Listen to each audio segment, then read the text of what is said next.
The Labour mayor of London was accused by his Tory rival of being in the pocket of his party's union paymasters. Sadiq Khan has come under fire for bowing to unions after tube drivers made a fresh demand for a 12% pay hike.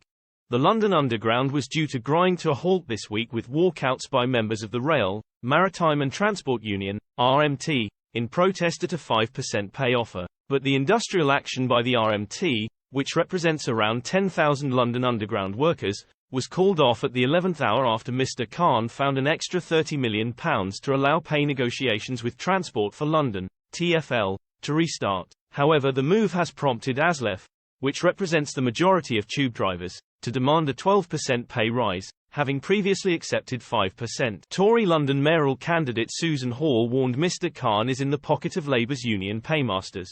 She said, "Sadiq Khan is clearly very worried about his election prospects if H is willing to throw taxpayers' money at the unions to delay these strikes. So long as we have a mayor who mismanages TfL finances and sits in the pocket of his party's union paymasters, TfL strikes will continue to cause needless disruption. We must replace him in May, so we can take a firm but fair approach to the unions, securing the best deal for commuters, taxpayers and workers." The London mayor yesterday welcomed the RMT calling off its planned strikes for this week.